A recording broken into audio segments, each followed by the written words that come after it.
He's digging in, that despite the pressure coming from the U.S., coming from from Europe now as well. With the military on his side, can he hold on indefinitely? That is the big question. Is the military on his side? Because there's a fissure in the military. The military is divided. We already saw that early this week when the National Guard, you probably remember that, they had like a revolt out of Caracas.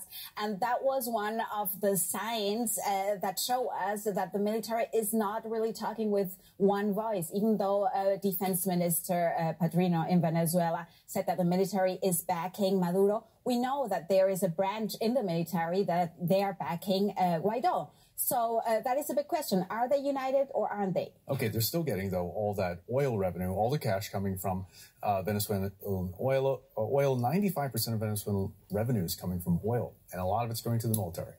A lot of it's going to the military, that's right. But there's, I mean, let's talk about these possible sanctions coming from the United States in the whole oil business.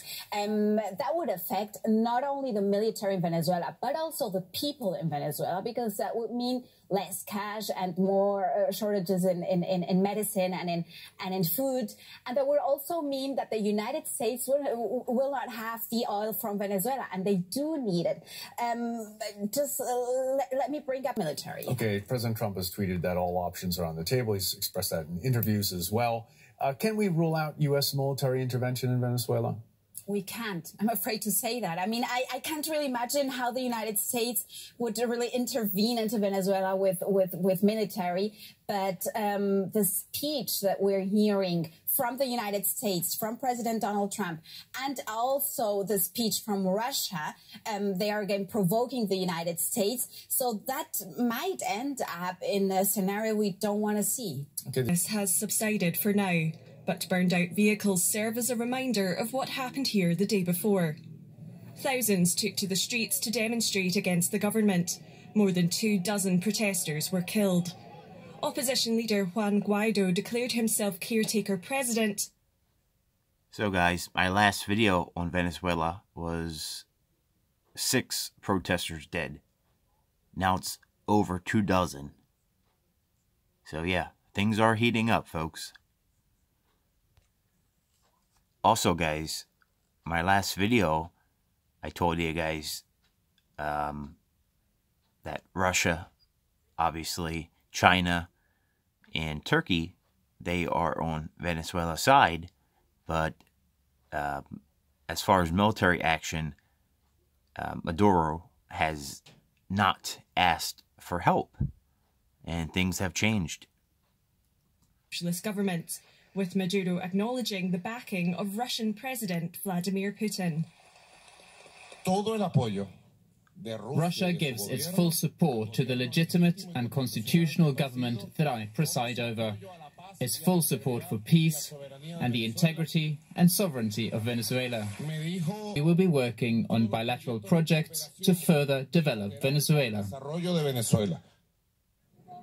On the other side, the United States seeks to...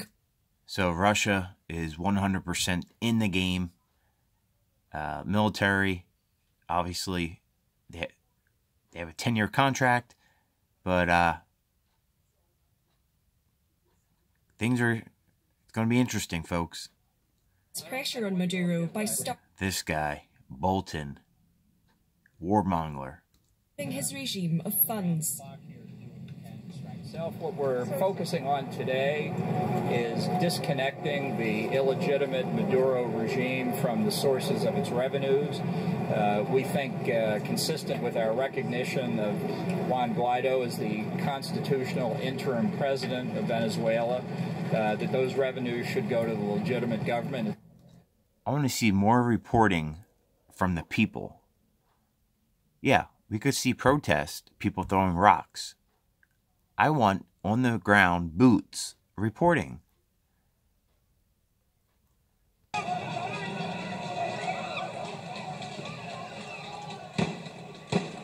The security forces were always going to break up the anti-government demonstrations in Caracas.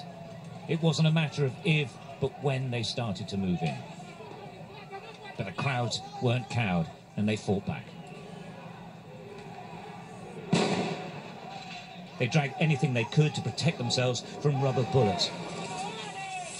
Clouds of tear gas filled the air as volley after volley were fired into the protesters.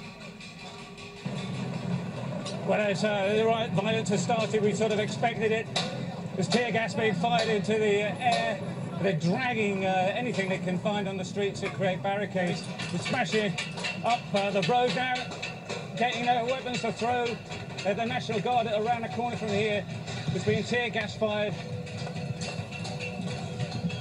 These people have had enough. I think it was inevitable that this would happen, but this is going to get violent. It already is. There's been... The reporter right here said it's going to get worse. Obviously, people have been killed. But the people, they are chanting in this group. Again, Venezuela is huge. At least this group, they're chanting, "We want change, we want freedom. We want change, we want freedom." So that's it for now, guys. I'll see you guys in a little bit.